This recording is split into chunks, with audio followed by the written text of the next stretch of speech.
Assalamualaikum warahmatullahi wabarakatuh. Bismillahirrahmanirrahim.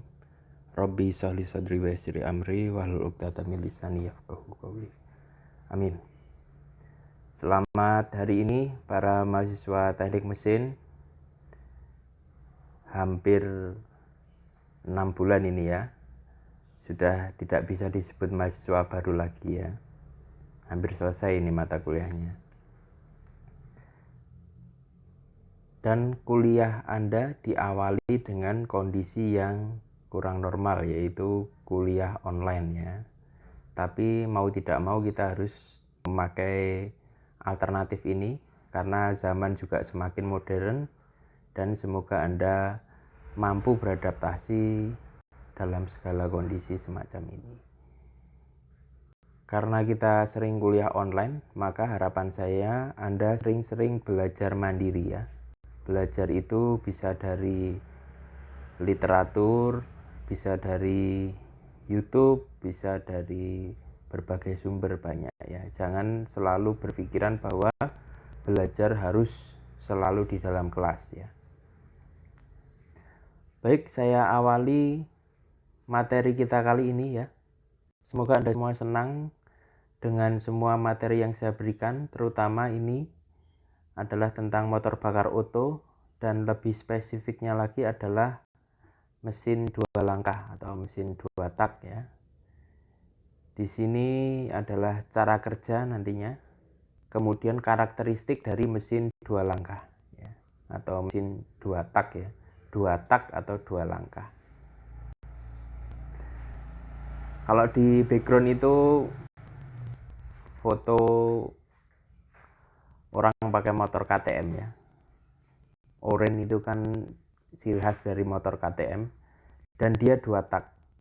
Dan di dunia ini pionir dari pabrikan yang terus mengembangkan mesin 2 tak adalah KTM ya. Sampai hari ini ya, 2019, 2020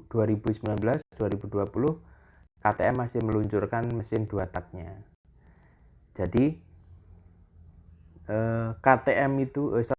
jadi mesin 2 tak itu katanya zaman tahun 2004 itu sudah di stop produksi karena alasan emisi gas buang seperti itu ya, sehingga pabrikan Jepang itu sudah tidak membuat lagi mesin 2 tak. Sebenarnya alasannya tidak sepenuhnya hal itu ya, tidak sepenuhnya karena emisi sebenarnya. Buktinya KTM bisa membuat mesin 2 tak yang ramah lingkungan. Alasannya adalah karena ya, dibalik semua itu adalah karena after sale dari spare part ya. Mesin 2 tak ini adalah mesin yang jarang sekali rusak, jarang sekali bermasalah ya, sehingga dealer-dealer itu dalam menservis itu tidak, ibarat kata jualan mesin 2 tak itu tidak untung ya. Karena komponennya jarang sekali rusak, komponennya sangat simpel ya. Ya, seperti itulah mesin 2 tak. Sampai-sampai untuk enduro ya, untuk motor cross itu memang yang merajai adalah mesin 2 tak ya. Kalau pakai mesin 2 tak special engine 100 cc itu dilawan sama mesin 200 cc 4 tak special engine, belum tentu menang itu yang 200 cc. Karena tenaganya sangat spontan, sangat besar sekali mesin 2 tak ini. Dan memang menjadi andalan untuk motor cross ya. Motor cross itu cirinya sebenarnya mesinnya 2 tak ya, bukan 4 tak ya. Karena memang torsinya, putaran bawahnya, lesatan tenaganya memang sangat besar sekali untuk mesin 2 tak. Kalau Anda melihat sepintas, mesin 2 tak itu yang sangat menonjol dari jauh, bisa Anda lihat itu adalah dari perut mufflernya atau knalpotnya ya. Seperti itu. Oke, sebelum lebih jauh di mesin 2 tak ya. Mesin 2 tak ini saya juga suka sekali mesin 2 tak, dan saya koleksi lumayan banyak ini motor-motor 2 tak. Ya karena tadi itu ya, kalau ingin dibuat kenceng mudah sekali mesin 2 tak ini. Biayanya murah, komponennya sedikit ya, ringan ya. Bobotnya itu loh ringan mesin 2 tak itu. Beda sama 4 tak ya. Di sana ada mekanisme katup. Ya, kemudian dia tuh punya tenaga itu baru 4 siklus punya tenaga. Kalau 2 tak kan dua langkah langsung dapat tenaga. Kalau 4 tak itu kan 4 langkah baru dapat power atau ledakan pembakaran. Bedanya seperti itu, sehingga kalau dibandingkan mesin 2 tak sama 4 tak, apple to apple atau sebandingnya, itu cc-nya harus 2 kali lipat. Jadi kalau mesin 2 tak 100 cc, powernya yang bisa ngimbangi 2 tak 100 cc itu ya cuma mesin 4 tak yang 200 cc, jadi 2 kali lipat. Semacam itu ya. Oke, sebelum kita lebih jauh, kita kenalan dengan penemu dari mesin 2 tak. Pasti Anda semua juga belum ngerti ya siapa penemunya ya. Bukan orang Indonesia. Ya, penemu mesin 2 tak ya. Namanya Sir Dougal Clark. Ya, ini dah menunjukkan sekali penemunya ini, namanya ini memang mewakili sekali dengan nama 2 tak ya. Dougal ya. Motor Dougal ya maksudnya. Ini bisa kamu lihat nih orangnya ini. Kalau nggak salah ini orang Cekoslovakia ya. Ya, ini orangnya penemu mesin 2 tak. Nah, kalau mesin 4 tak itu penemunya namanya August Otto ya. Sehingga saya tuh tidak pernah mau menyebut motor bakar bensin itu salah sebenarnya. Itu kalau secara ilmiah itu salah. Sebutnya itu motor bakar Otto ya. Penemunya itu August Otto. Ya, boleh kamu tuh sebut mesin 2 tak itu ya mesin Dougal ya. Memang Dougal tenan motornya. 2 tak gitu. Ya, ini saya serius ini. Penemunya memang benar-benar orang ini ya. Oke, lanjut. Mesin 2 langkah hanya memerlukan 1 kali putaran poros engkol untuk menyelesaikan 2 siklus di dalam silinder. Jadi gini maksudnya. Jadi mesin 4 langkah sama 2 langkah itu prosesnya sama, tapi langkahnya yang beda. Maksudnya gimana? Kalau mesin 2 langkah ya, itu langkah hisap ya sama kompresi itu jadi satu. Kemudian langkah usaha dan buang itu juga jadi satu. Beda dengan 4 langkah ya atau 4 tak. 4 tak itu semua ya, langkah hisap 1 langkah, kompresi 1 langkah, usaha 1 langkah, buang ya 1 langkah lagi. Beda sama 2 tak. Bedanya itu ya di situ itu. Prosesnya sama tetapi langkahnya yang berbeda. Oke, skemanya seperti ini mesin 2 tak. Anda lihat seperti yang saya katakan tadi, sangat simpel sekali ya. Di sini itu kalau saya jelaskan komponennya ya, ini ada busi ya, spark plug ya, current itu pengapian ya. Kemudian atas itu kosong itu, atas itu hanya tutup aja, itu namanya head ya, head cylinder ya. Kemudian yang ada siripnya itu silindernya.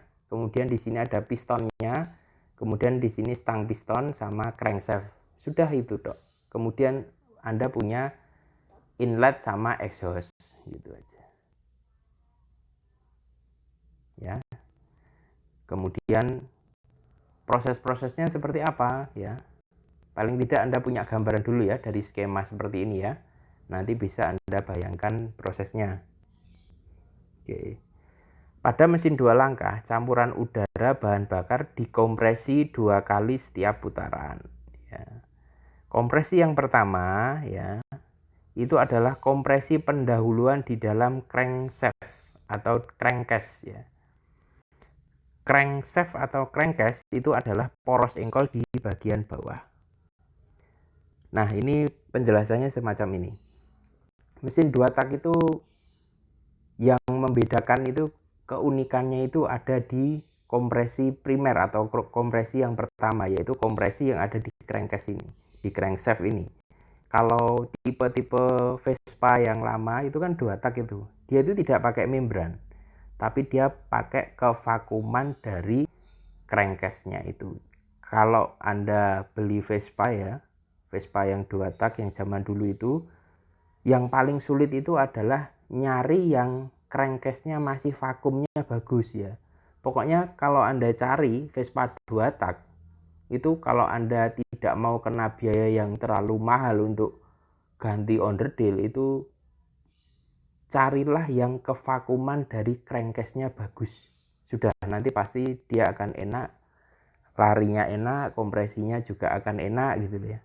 Walaupun oversize-nya sudah banyak nggak apa-apa, nggak masalah. Ganti boring itu lebih murah daripada ngurusin crankcase bagian bawah yang nggak vakum itu ya, kevakumannya melemah itu ya. Itu kalau ciri khas dari motor Vespa yang nggak pakai membran itu, crankcase-nya harus, istilahnya harus span itu celahnya harus apa ya, rapat, kemudian tidak boleh ada oleng ya, harus center gitu.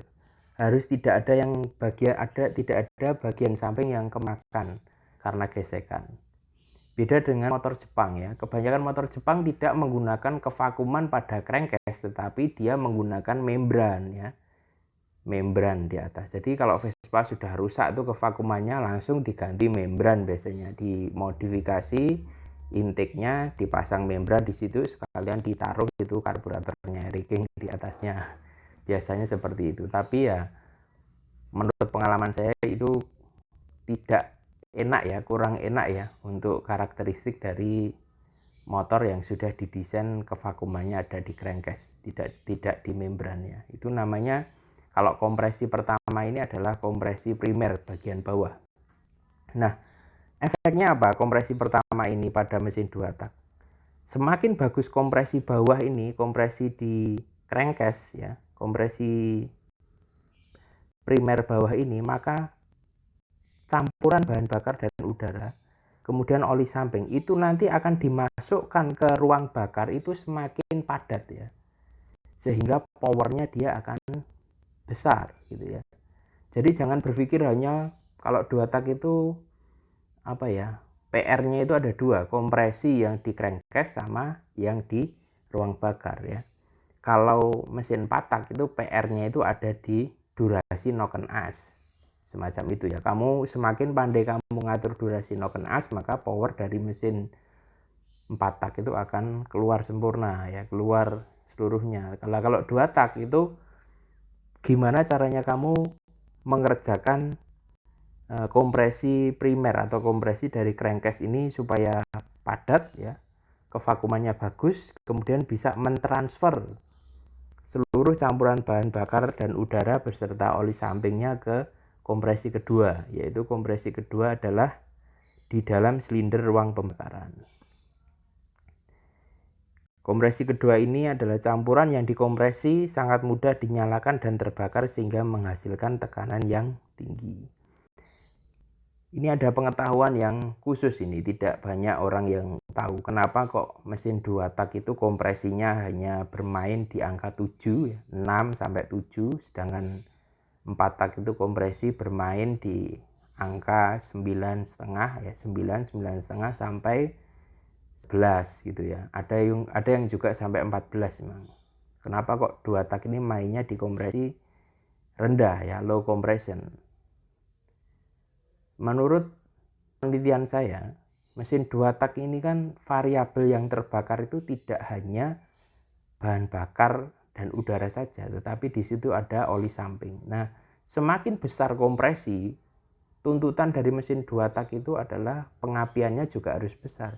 Kalau pengapiannya tidak besar, tidak akan terbakar sempurna itu yang 3 variabel itu ya. Oli samping, bahan bakar dan udara. Beda dengan mesin 4 tak. Mesin 4 tak itu lebih mudah terbakar. Dia hanya membutuhkan membakar udara dan bahan bakar saja, 2 variabel saja. Bedanya seperti itu. Kenapa? Salah satu bedanya itu seperti itu. Kenapa kok 2 tak itu kompresinya rendah, semacam itu. Tapi dengan kompresi rendah, dia siklusnya cepat sehingga tetap powernya dia akan besar. Jadi kalau dikalkulasi itu ya, mesin 4 langkah itu ya, kalau dikalkulasi sama sebenarnya dengan 4 tak secara kompresi. Dalam satu langkah dia kan dapat kompresi 7 nih. Kalau 4 tak kan 2 langkah Contoh 2 langkah 11 gitu ya kompresinya. Tapi kalau 2 tak, 1 langkahnya 7, 2 langkah berarti 7 tambah 7 kompresi. Dia dapat 2 kompresi, berarti berapa? 14. Maka juga tidak heran jika powernya dia lebih besar, hampir 2 kali lipat dari mesin 4 langkah. Oke. Selanjutnya, nah setelah 2 proses tadi, kompresi primer dan sekunder, primer yang di crankcase, sekundernya yang di ruang bakar, maka di sini ada langkah selanjutnya yaitu pembilasan gas buang dan turbulensi. Sebenarnya faktor-faktor ini itu yang saya jelaskan adalah faktor kamu membangun mesin 2 tak itu bisa mengeluarkan power yang dia miliki sebenarnya ya. Kenapa kok motor standar 2 tak itu banyak sekali bagian-bagian yang masih belum dimaksimalkan? Karena perusahaan itu tidak mau mesin 2 tak itu emisi gas buangnya terlalu besar, bahan bakarnya boros gitu kan, larinya terlalu kencang. Ya seperti itu dia nggak suka ya. Sukanya itu yang tengah-tengah aja biasanya kalau motor standar itu. Nah, tapi kalau sudah dikulik motor 2 tak ini powernya bisa meningkat itu hampir di atas 50% ya peningkatannya, lebih malah. Mudah sekali meningkatkan itu. Oke, pembilasan gas buang dan turbulensi ya. Kenapa kok ada turbulensi di situ ya? Nanti akan saya jelaskan. Campuran yang dikompresikan di dalam crankcase mengalir ke dalam silinder melalui lubang transfer mendorong sisa gas pembakaran keluar dari silinder dan ini disebut sebagai langkah transfer. Ya. Kemudian turbulensi balik dibutuhkan pada mesin 2 tak agar ruang bakar selalu dalam keadaan padat ya kompresinya. Maksudnya gimana? Desain muffler 2 tak itu mempunyai perut muffler yang membesar kemudian menyempit untuk terjadinya turbulensi. Nah itu kalau istilah teoritisnya kayak gitu, tapi kan Anda susah paham kalau bahasa aja ya. Nah saya jelaskan melalui animasi berikut ini. Nah Anda bisa lihat nih, turbulensi itu semacam itu. Ya, jadi muffler ya, yang memanjang ini adalah muffler atau knalpotnya.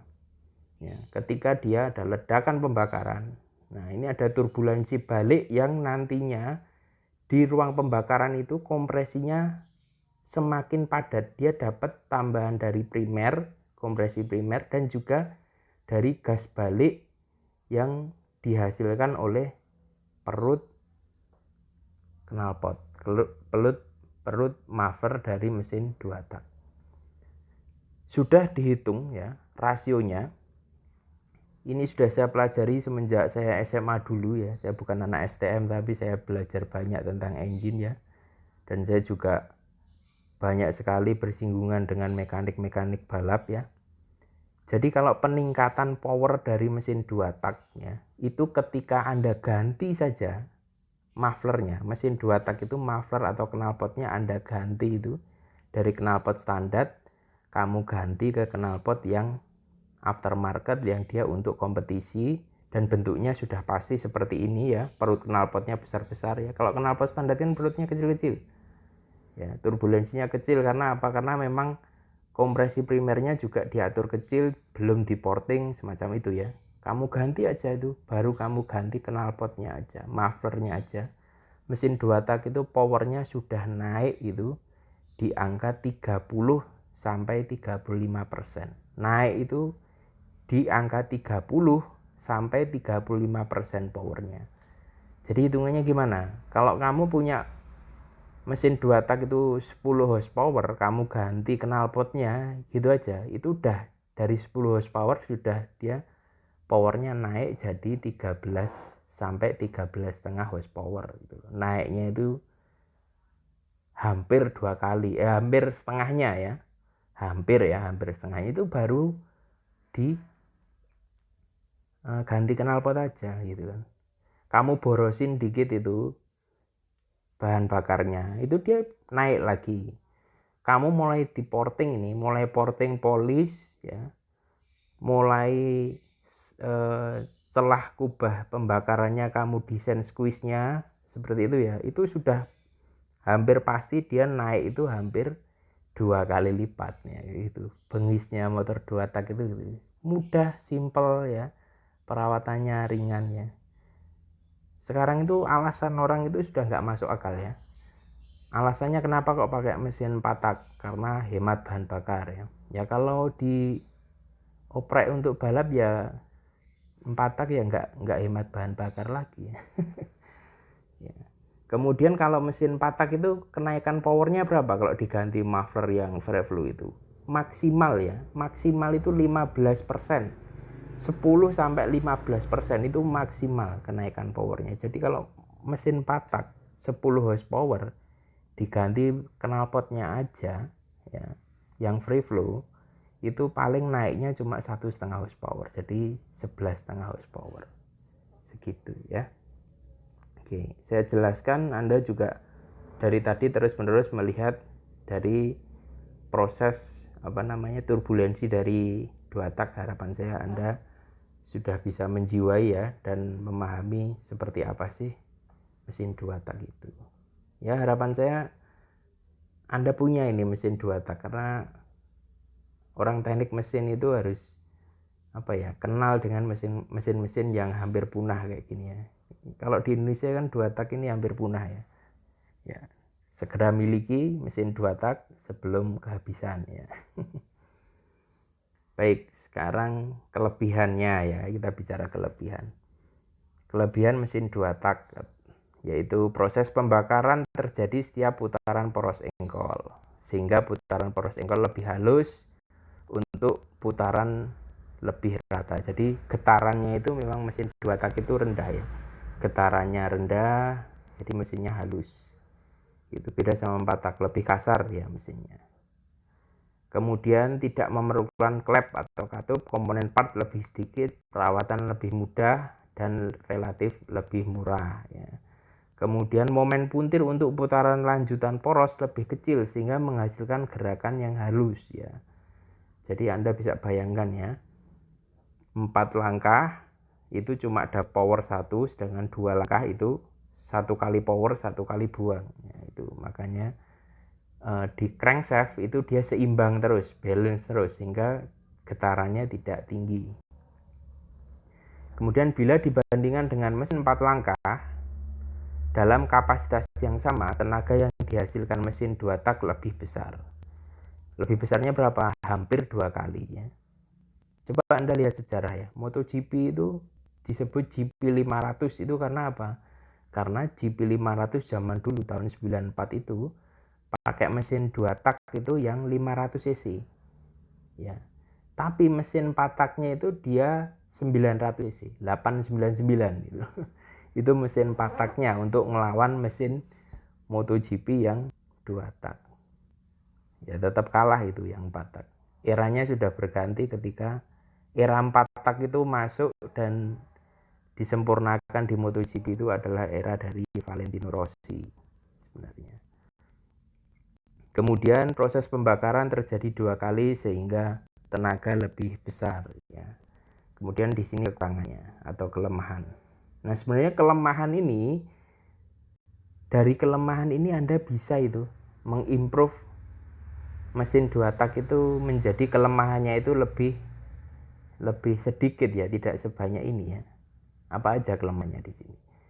Kelemahannya adalah langkah masuk dan buang lebih pendek sehingga terjadi kerugian langkah tekanan kembali gas buang yang lebih tinggi. Maksudnya apa? Karena inlet sama outlet itu kebuka terus, nggak ada klepnya. Jadi ketika gaya dorong itu gas buang itu ada yang kembali ke primer, biasanya seperti itu. Nah, caranya gimana biar tidak terjadi seperti itu atau minim terjadi seperti itu? Butuh dilakukan porting pada lubang transfernya ya. Itu butuh belajar lagi. Itu juga prosesnya, penjelasannya juga panjang ya, tapi di sini saya sampaikan globalnya dulu. Nanti tutorial porting polish dan lain-lain, rubah sudut transfer dan lain-lain itu banyak dibahas di YouTube lain ya. Tapi basic fundamental ilmunya, dasarnya harus saya sampaikan dulu di sini. Kenapa harus lubang transfernya dirubah, kemudian arah lubang transfer dan lain-lain, itu dasarnya dari sini. Kemudian karena pada bagian silinder terdapat lubang-lubang, timbul gesekan ring piston dan lubang antara ring piston dan lubang. Lubang apa maksudnya? Lubang transfer, lubang inlet, lubang outlet, itu kan ada lubang. Nah, di situ timbul gesekan. Jadi ring pistonnya mudah aus di bagian lubang-lubang itu. Caranya gimana biar awet? Ya, tadi porting lagi. Porting disesuaikan bentuknya, dihaluskan di bagian tepinya sehingga ring piston itu tidak akan mengenai sudut lubang inlet atau outlet. Ya, sebenarnya mudah untuk merekayasa hal macam ini. Kemudian yang ketiga, karena lubang buang terdapat pada bagian silinder, maka akan mudah timbul panas. Ya, memang benar, mesin 2 tak itu cenderung tidak tahan panas ya. Karena apa? Ya, exhaustnya itu ada di tengah ya. Ada di silindernya itu, sehingga mesin 2 tak itu image-nya memang kalau sudah panas tuh powernya dia akan drop ya. Solusinya gimana? Ya seperti Ninja 2 tak itu, pakai pendingin air ya. Jadi powernya dia akan terjaga. Yang pendingin udara juga ditambah siripnya atau apa gitu kan, atau kipasnya ya, diberi kipas tambahan, itu juga akan menghilangkan panas. Memang mesin 2 tak itu lebih panas ya dibandingkan mesin 4 perangkah. Kemudian putaran rendah sulit diperoleh. Maksudnya gimana? Mesin 2 tak itu torsi di putaran bawahnya memang dia agak lemah ya. Karena apa? Tadi loh yang saya katakan, kompresi. Jadi kompresi itu membentuk torsi ya. Jadi kalau Anda mendapati tanjakan, kok Anda RPM-nya nggak cukup, mesin 2 tak ini dia nggak kuat nanjak itu di putaran bawah. Kemudian yang terakhir itu konsumsi pelumas lebih banyak. Kenapa banyak? Karena butuh 2 macam pelumas ya. Pelumas yang terbakar yaitu oli samping ya, kemudian pelumas yang ada di dalam mesin. Tetapi mesin 2 tak itu tidak perlu terlalu sering ganti oli ya. Beda dengan 4 tak ya. Mungkin setengah tahun atau 1 tahun nggak ada masalah itu. Oli mesin itu, mesin 2 tak hanya untuk melumasi transmisi ya. Mesin 2 tak itu berbahaya ketika oli sampingnya yang habis ya, nanti pistonnya akan ngunci ya, baret ya. Yang perlu dijaga itu adalah oli sampingnya kalau mesin 2 tak. Dan saya rasa itu worth it ya, sangat menguntungkan sebenarnya mesin 2 tak ini. Tapi kenapa pabrikan Jepang ya menutup produksi mesin 2 tak ya, alasannya tidak semata-mata hanya emisi, tetapi memang mesin itu merugikan dealer ya, nggak ada yang nyervis karena mesinnya terlalu mudah diservis sendiri ya, gampang mesinnya. Baik, seperti itu ya. Jika ada pertanyaan ya, tolong tinggalkan di kolom komentar ya. Terima kasih untuk waktu yang digunakan untuk menyimak materi kuliah saya ya. Semoga mendapatkan ilmu yang bermanfaat ya. Pelajari apa-apa yang saya sampaikan itu dengan senang ya, sehingga Anda mudah menyerap materi-materi yang saya berikan. Selalu berikan pertanyaan-pertanyaan yang kreatif ya, karena memang orang teknik itu pemikirannya harus kreatif ya, modalnya itu ya. Kalau pinter saja ya nggak cukup mas. Pinter itu seperti halnya kita itu kayak perpustakaan, itu pinter ya, ditanya apa-apa itu bisa ya. Tetapi kreatif itu tidak ada yang mengalami kejadian yang belum pernah terjadi, atau memikirkan sesuatu yang belum pernah terjadi tetapi dia punya solusinya. Nah, itu namanya kreatif. Di zaman sekarang sangat dibutuhkan orang-orang yang mampu kreatif ya, karena kondisi itu selalu berubah-ubah, tidak seperti dulu ya. Dan zaman sekarang pun perpustakaan juga sudah hampir punah ya. Jadi orang pinter seperti perpustakaan juga susah kompetitif sekarang gitu. Gitu ya pesan saya buat para mahasiswa. Terima kasih. Selalu jaga kondisi ya. dan kesehatan, dan jalani hari-hari Anda dengan penuh semangat dan kebahagiaan. Assalamualaikum warahmatullahi wabarakatuh.